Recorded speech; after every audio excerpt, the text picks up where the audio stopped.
We're up. We're good.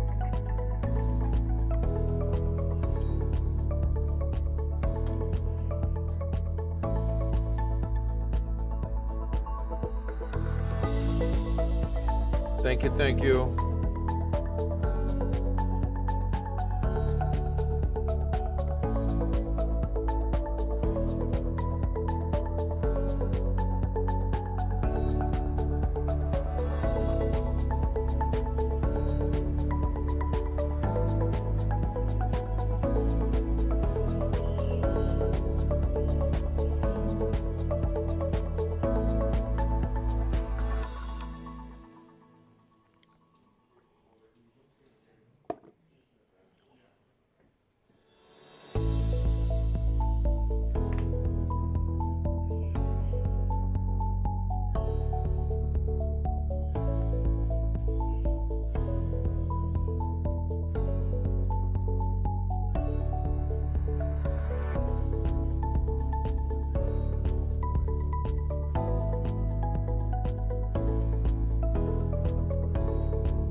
Good evening, Monday night in the Kent's 5 Digital Center. Bill Taylor here, and blessings to you and yours on this wonderful Monday night.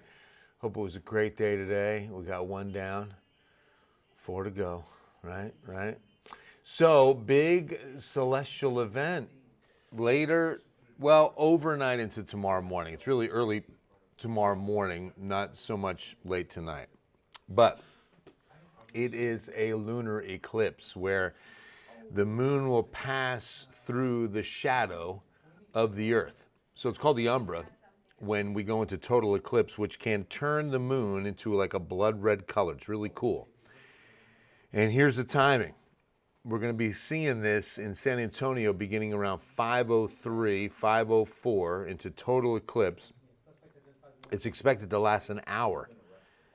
So good news there. I mean, it's a good amount of time. But the most important thing on the screen you're looking at right here is the next total lunar eclipse, June 26, 2029. And this is the reason why we are definitely going to be socked in with low clouds tomorrow morning. And I don't think we're going to see much of this lunar eclipse at all. You can see the stratus deck will be pretty thick. Could see a little bit of fog. We'll check visibility here shortly. And wouldn't be surprised if a little touch and go sprinkle finds us as well. Here's future visibility. Let's see what that's looking like tomorrow morning. 4, 6, no, nothing. So we're not expecting fog, but we are expecting a lot of low cloudiness.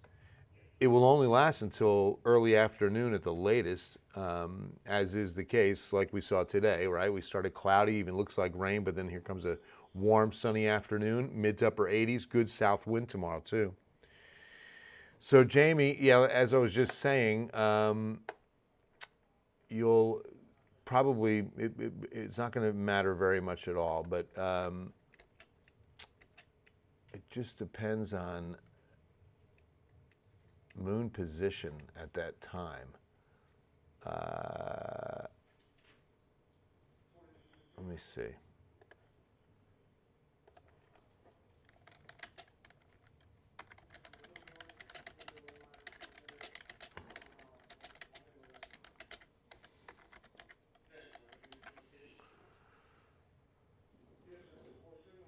West-southwest. West-southwest will be the view tonight for us. But, like I said, I'm afraid it's not going to matter because of the fact that we're just going to have too much low cloud cover and we're not going to even see the moon. Hello, Marcy. We are. Hey, Anastasia. There is a nice pattern shift underway, and rain chances are on the horizon. Take a look at high pressure still in control. You can really see, well, you can start to now see it flattening out a bit and losing its definition. So where you see that orange tint over the Baja, right? That high, well in control at that point, is starting to really dissipate. We're starting to, instead of seeing that bell curve to those winds, you're going to start seeing them go a little more straight, left to right, west to east, and that high just relaxing, that high really loosening its grip, flattening out as it drifts east.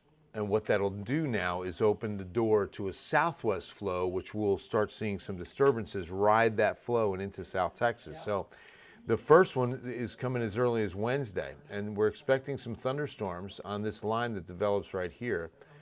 The best chance is going to be to the north, where the energy is going to be a little bit better. The instability, the lift, all of those ingredients will come together better in North Texas than South Texas. With that said, we're going to have a chance, but it's going to be a passing chance. Wednesday night, and then it's out.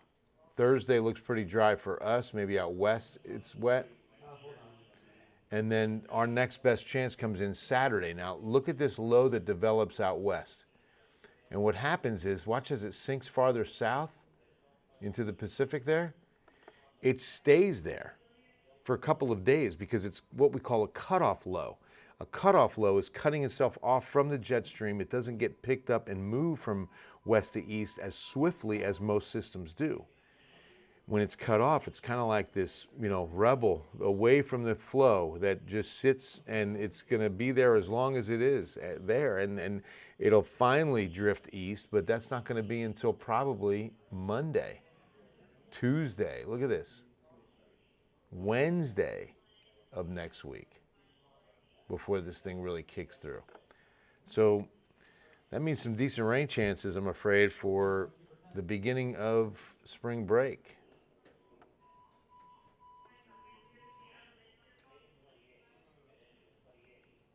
The beginning of spring break is going to have some decent rain.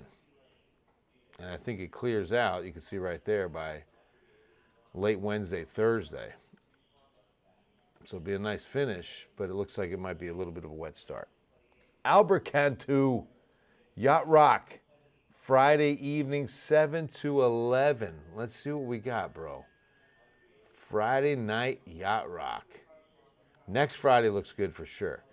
This Friday, we've got some chances, my brother. We got some rain chances for sure.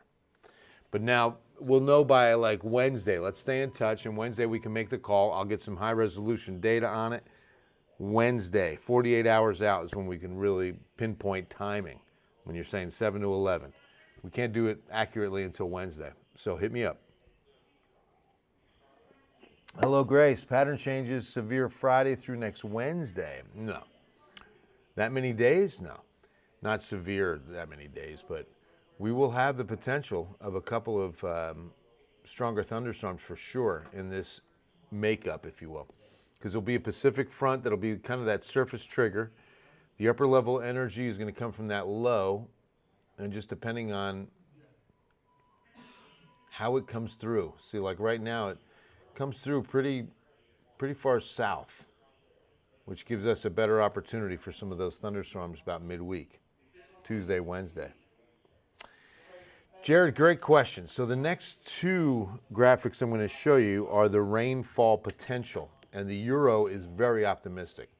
Now keep in mind, this is going to be from rain starting until all the way through next Wednesday,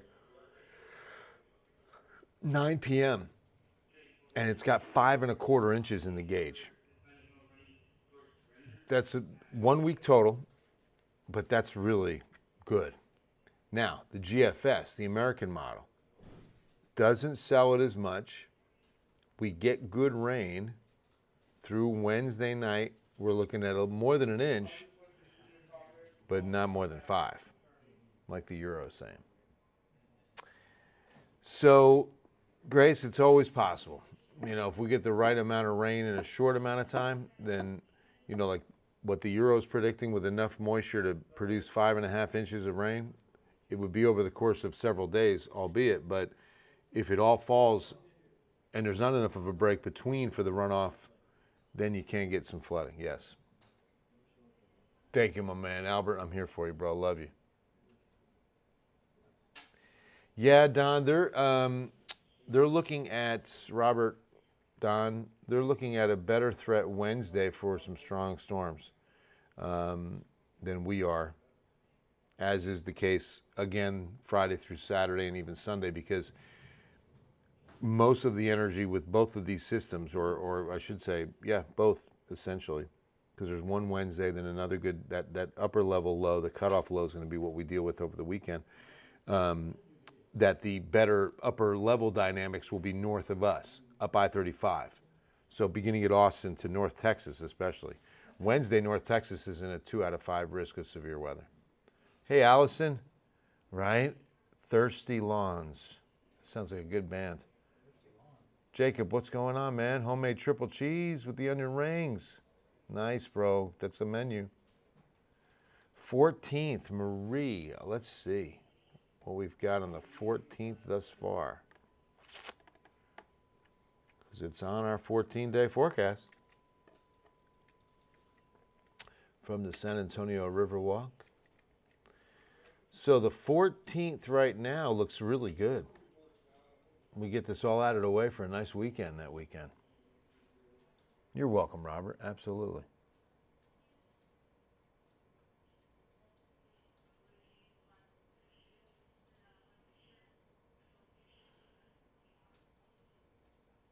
Is it going to be a selenium? I'm not sure what that is.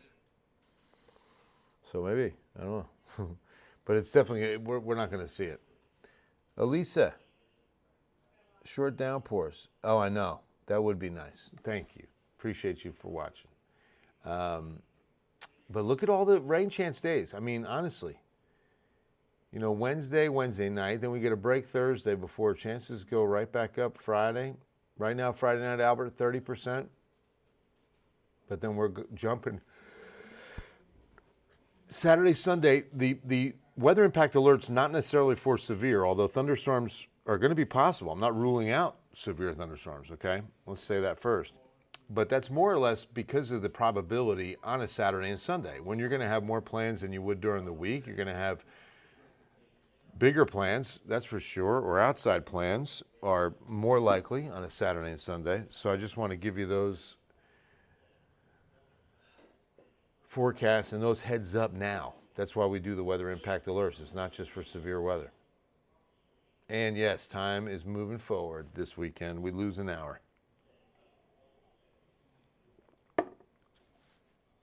We lose an hour. But yeah, Monday, even Tuesday the 10th, we're looking at another good chance of rain again. So, expecting to wrap it up on Wednesday. You can see definitely some cooler air, a little below average if we're going to hit 67, to be honest with you, on Saturday the 14th. That would be significant. Oh, that's good, Len. Yeah, this is the time. I put down some rye seed on my daughter's lawn today, just hoping for these kind of good soaking showers. Roberta, I'm sorry. The pond down the street from me, now a puddle. Poor ducks. Oh, man, I bet. They're probably like, what happened? Right? Nancy, desperately need it. We do. But this is what's good. You know, we begin this month and we really begin a new weather pattern, one that's more conducive, obviously, to rain chances that we get a good fair share of, especially late in the week. Again, we could see a few showers Wednesday. We're on the tail end of that system. It's more likely to be north of us that gets heavier rain, even thunderstorms.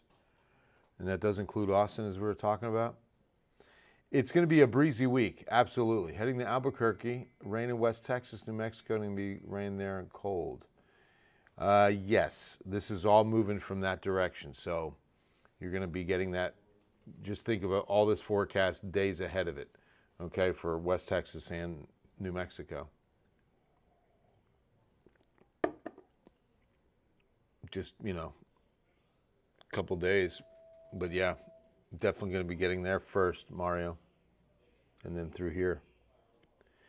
No, hopefully not, Anastasia. Hopefully we get breaks in between, but that's something sometimes you just got to wait and see what the rainfall rates produce, how much of a break we get in between downpours. But you know, we are in flash flood alley. That's what this whole region is called because of our topography. I mean, we're always raining downhill, so you get these Texas thunderstorms that are producing rainfall rates 2 to 3 inches per hour, and that goes right to runoff. That leads right to flooding within 3 to 4 hours of the rain beginning.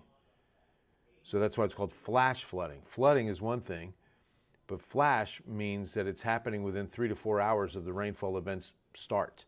So it started raining at 4 o'clock, and by 9 o'clock, we're already seeing flooding. Temperature-wise, you can see, like I said, the second half of our 14-day has some numbers that are a little more seasonal. Our highs should be around 70 this time of year. You too. God bless you, Karen. Thank you. All right, guys, that'll wrap things up. It is Monday night. We've got a full slate for you coming up on Ken's 5 News at 10. God bless you. Hope to see you at 10. Have a great night.